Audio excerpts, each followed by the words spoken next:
Welcome to Immediate Review, where we see a movie in theaters and review it immediately. We just saw Blumhouse's Fantasy Island. Blumhouse's The plane! Fantasy Island. That it's in the title, Blumhouse's. It was there. So I refuse to talk about this one first. So I'm taking a mulligan here. All right, I'll go first. Whatever. That is not the. Oh, fuck off. Okay, so Fantasy Island, man. When we first heard about this trailer, we were just like, Fantasy Island is a horror movie? What the heck? And it's bombing. I don't know how it's doing financially, but it's getting really bad reviews. I didn't even know what the fuck Fantasy Island was. I don't know. It was both. Anyways, yeah, it was both better and worse than I expected in some ways. It is a very confusing movie that makes absolutely no sense. And like the first half, I was kind of digging it ironically, like not so bad it's good, but just like, it's doing all the tropes, and it actually was kind of, the camera, the way they shot it was very much like an old school horror movie, like an 80s slasher. And so, like, it just had light slasher vibes that I was just very comfortable with and getting into. And then, like, 20 minutes in, it just, like, it gets weird and interesting. And then there's a big lull where I was pretty much done with the movie. I felt some like people left. It had some momentum at the beginning for me. I wasn't like, I didn't think it was, like, amazing, but I don't know. It was just, like, it was more creative than I expected, and then it just got really muddled and crazy. And then once all the storylines converge, it got weirdly interesting again, like kind of like a fascinating train wreck to watch. Like, just like, what the fuck are they doing?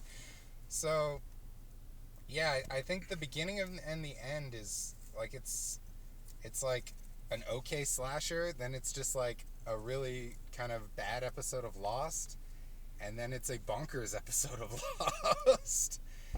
And man, the ending is the polar bear episode of Lost. Yeah, but overall, I don't know. I had a blast in a way. Yeah. Mm-hmm. Like I did enjoy watching it, but it's I definitely understand why it's 10%. I gave it a standing ovation though at the end.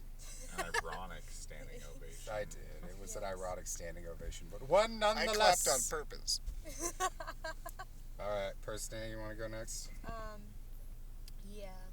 So, like you, I had fun, ironically, but this movie is so bad. Like, it squanders some really good conceptual things in favor of weird tropey shit, and there's so much shit that happens without explanation.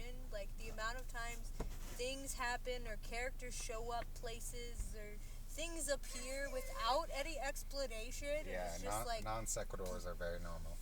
and like plot convenience, like they find the door that leads back to the other places they need to go, or like the person that's important to the plot right now just so happens to show up and it doesn't make sense with where they were at in the previous scene and shit like that.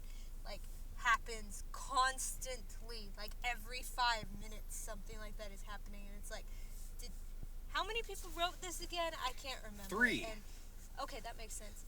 And like, who edited it? How many people edited it? Because it seems like multiple people edited it, because nobody was communicating, and none of this is making sense. There's some really lazy storytelling going on right here. Also, like, the main, like, the big twist, spoiler alert, with it, like, none of them actually, like, The crazy girl was crazy the whole time.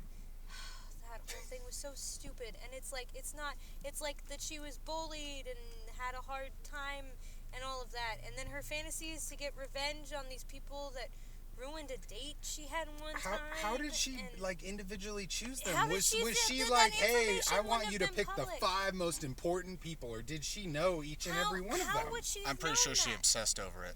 Well, yeah, But even how if you did- obsess over it, there's some details of that She was that like, guy's "Those death two that she brothers wouldn't that have ran figured away." out. Or she Like, could have done research. Well, yeah, but the What research kind of only- research? The research could have only gone so far, like, to figure out, like... She could have. She said she went to the island before all of them, so she could have used the first trip to figure out what happened. No, she didn't go to the island. She knew about the island before all of them. So, yeah, also, too, as a person who has experienced similar things to that main character for many more years than that main character, yeah, no, my fantasy would have nothing to do with getting revenge on people. Like, that's just, I think most Everything people, else is going well in her life. like, most people would have, their fantasy would be more about, like, having the thing, like, being able to be the person that they, like, want to be and, like, embodying the characteristics that, you know, I think that's or, like, kind of part of living the movie. without, like, obviously it's important to the plot, but it was a dumb twist, and it's just, like, so cliche. It was. What'd you think of it, Matt? Well, it was interesting, like you said. I think it throws out a lot of those tropes there because they know that it's not going to be a wholly serious movie, and I don't think that they were trying to take themselves that seriously. I mean, the whole movie, Michael Pena, he just has his hands in his pants, and he's just like, fuck it, whatever. Even at the climax, I loved it. He was just like, I mean, this is happening. I'm gonna save you guys, but I can't really give a fuck. He was definitely just, no matter what the situation was, the same mellow mood. Yeah. Just like... It was pretty interesting. Yeah, and it was very confusing, like you guys were saying, that there's just shit flying around all over the place, so you don't know what's happening. It seems like the plot changes, or like the message that they're trying to get across changes like 3 or 4 times in the middle of the movie, and then it kind of comes full circle. Oh, I did not believe in any message this movie had. I actually connected with it a little bit there because, you know, the girl obsessing about this one date that she had, and even one of the characters says that she didn't even go on a date with this guy, and they make it a point to say that, you know, because she's making this whole thing about her and she's not growing as a person, whereas every other character in the film does grow as a person. And I think that's kind of the message that they're trying to get across, that your fantasy, it doesn't go the way you want it. And, you know, that kind of connected with me on a personal level a little bit because, you know, you focus on something, you're like, oh, if this one thing in my life was different, then everything would be okay. But it's not like that, and it's our experiences that shape us, and, you know, it's not right to go back and change things because then you wouldn't be the same person. Damn, I mean, I guess you're right. It's I don't the know if movie that's did a a message, poor- but it's themes, strong themes for sure. Yeah. The movie just did a poor job of communicating that effectively. Peter, what did you think of this? I think apparently we all watched a different fucking movie because this movie was fucking god awful. It was so fucking bad. Like I did not enjoy this movie, and this movie was a conceptual clusterfuck.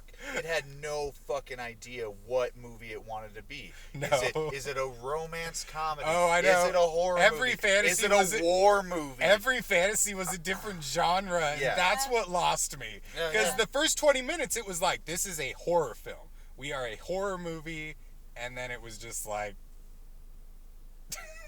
go on. Yeah, and then they kept going between the fantasies, and it was just kind of jarring. And then all the fantasies converged. Yeah. Go on. Yeah, the movie's fucking super bad. Okay, so we're like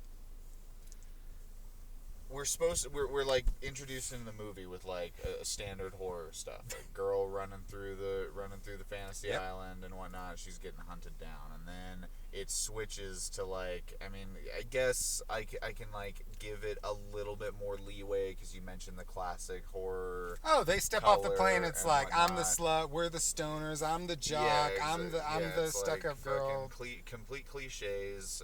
It's been done a fucking million times. There's nothing original. But I like that they owned it, and Yeah, it was exactly. like they were recontextualizing it with Fantasy Island. It wasn't just like, They knew that they couldn't take Slasher Here's the the thing, movie. though. Here's the thing, eh, though. that doesn't make it good. I'm just saying that didn't make it like, I wasn't totally like, oh, these tropes. I was just like, yeah, you're owning it. Like, I don't know. It was just like At this Blumhouse. point, They took a franchise that wasn't horror, made it horror and just interjected all of the horror cliches into it. I'm down with that, honestly. I mean, I don't like this movie, but Blumhouse is just fucking lazy as shit, dude. It's fucking lazy. That's not as lazy, though, as just redoing it. I thought this was better than Halloween 2018, not gonna lie. I don't know, man. It's just like, it's literally just redoing the entire horror thing just with Fantasy Island. It's like, there's nothing original to it besides saying, hey, why don't we do it with Fantasy Island? Yeah, and exactly. It's like, now they're gonna do it with a fucking bunch of other stuff, or hopefully not if it's at 10%. It's like, true, but I like that more than every ghost story movie they've done. I'll take this over The Conjuring. I'll take this over Insidious. Like, people are gonna think I'm crazy, but I hate their stupid ghost stories. I really do. And so, like, 70s TV shows turned to 80s slashers, whatever. This didn't work for me, but I will take more of that over more fucking the door slams really loud and the lights turn on in the background. But they do that in this movie. I mean, they do, but it's not like a full on, I guess. I guess it is a ghost story in a way. It's a ghost story slash. It's like a fucking fantasy island. No, but yeah, like you know, just in your explanation, it's like a slasher, ghost story, romantic comedy, horror movie, war movie, like all the mixed war into one was the worst for me. Just like, if my son is alive, how you come? Got my son's picture? How you know anything about my son? Exactly 27 years, 6 months, and 3 days ago. Well, I haven't seen my son in exactly 9 years, 2 days. I just, it shows the similarities between the characters. So the only thing in the movie that I thought that I like genuinely connected with was the girl who like turned down her marriage and like wanted to get remarried. The introduction to of like when she was sitting at the desk and he's like, oh, yours is different, like, and all this stuff, and he's like interviewing her. I was like, this is interesting. And then she goes into the next room and like they get married, and then the movie just fucking sucks from like from like that point no, on. that's when it lost me, yeah. Sure. There's just like, it tries, jump scares all over the place, like, oh yeah, none of those worked. And yeah, like little stuff like that was sea fucking, snakes, careful. Yeah, and like I don't know, when the guy gets fuck. like dragged underwater, he's just like kind of just lays down in the water, and like, I don't know if I mentioned the jump scares, but the jump scares were fucking stupid. None of them worked at all. Nope. There was very little realm of horror in this. Like, I have no idea why it was advertised as if it's some like groundbreaking fucking horror movie. Nothing was scary in this. Nothing was like the color grading was like bland and drab. This felt more like a Blumhouse ad of like, look at all those different genres we could do. See, we're not just we're talented. Like, that's what it felt like to me. It was just like, oh, like, maybe we could branch out into other stuff instead of horror, because horror is not doing well. And it's definitely not because our movies fucking suck. That's for sure.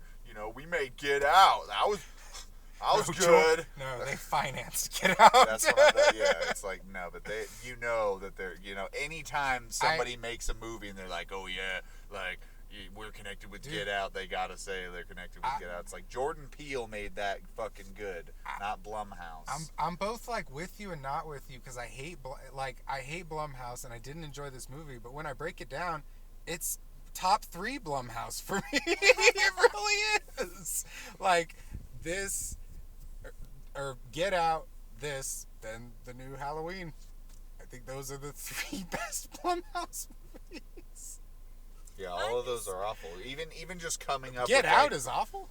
I mean, like, no, but like that's not a Blumhouse, like, they can't take credit for that being good. I'm just saying their logo is in front of the studio. I'm just saying it is technically a Blumhouse film. It's fun, like, driven by an auteur.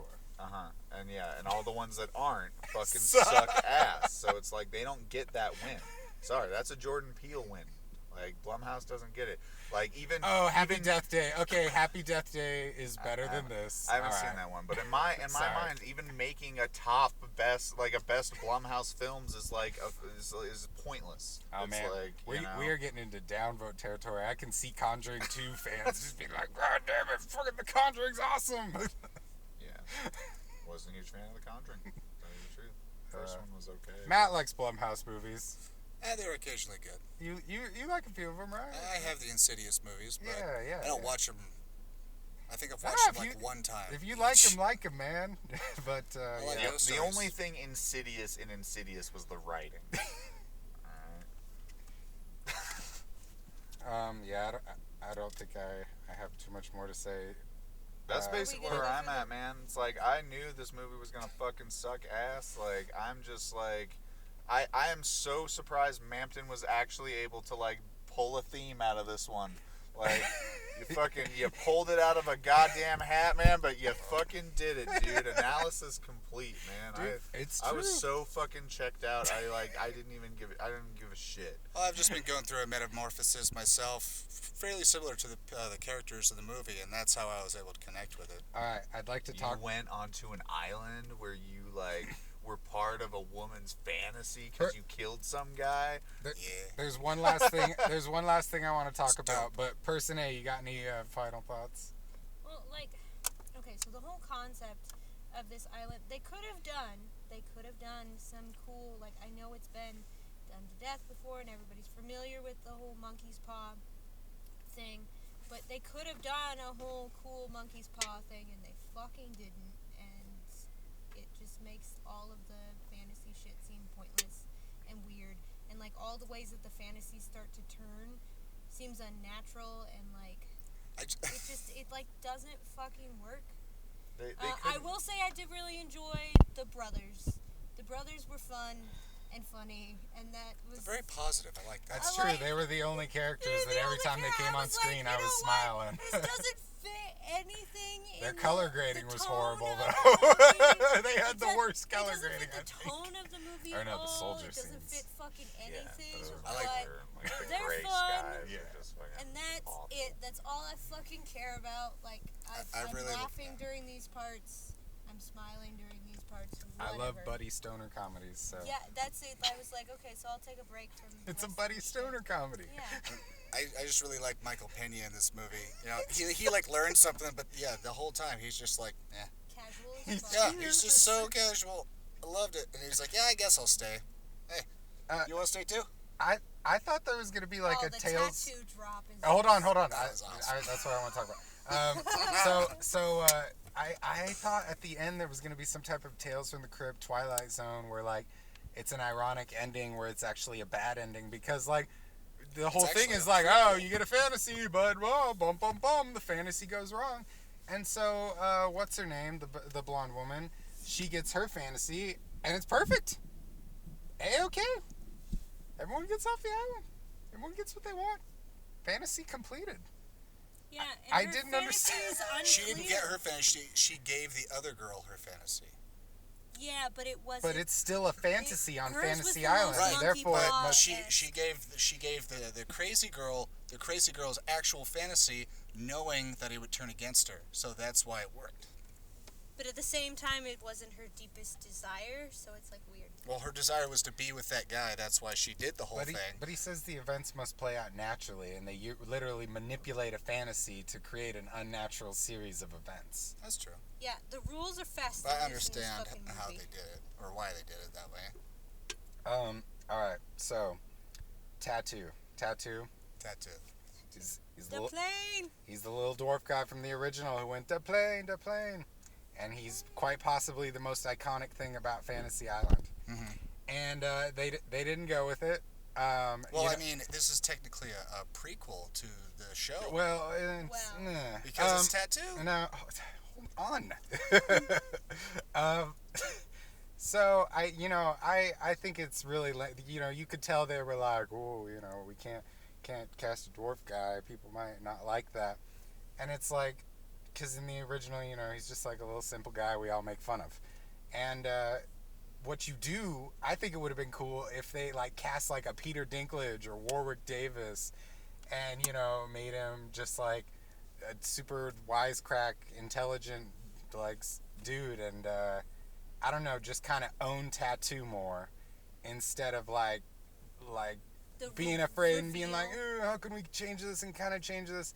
So at the end of the movie, the one brother who's a shorter guy. He's Asian. He's not a dwarf. He's just kind of shorter. He's shorter than Mr. Rourke by like 6 inches. Sure. Yeah, he's just shorter than Mr. Rourke, and so yeah, I don't think it's a prequel. It's just It's a setup for the sequel. Yeah, it's a setup for the sequel. But at the end of the movie, it's so stupid. But you know what? It's the thing I relate to in this film. Oh yeah, because you have the same At the end of the tattoo. movie, it turns out that he's got a tattoo on his chest that says tattoo. Well, I'm just gonna, You gonna strip? Go ahead and Strip. drop that. I've Strip. got a horrible tattoo I got in high school. Just like the I don't character. think you can see it well, but yeah, it says a tattoo on there. So I laughed my fucking ass off at that scene. So now you need to find your fantasy island and your Mr. Rourke. Obviously. Go be tattoo on your own island. All right. Any last thoughts? Nah, this movie fucking sucks. Not have fun at the movies. Blumhouse needs to stop. It's time to stop. It's time to stop, Blumhouse. I had enough fun, but I'll never watch this movie again. Don't encourage them. Don't encourage Blumhouse. Okay? I'm not encouraging Boat them. I'm next. never going to see it again. The Love Boat as a slasher. No, Gilligan's Island. Gilligan's Island as Gilligan's like a cannibal Island. movie. A supernatural thriller. Gilligan's Island is a cannibal movie. And Yes! Gilligan's Holocaust. All right, I'm done. Goodbye. Fuck you, Blumhouse.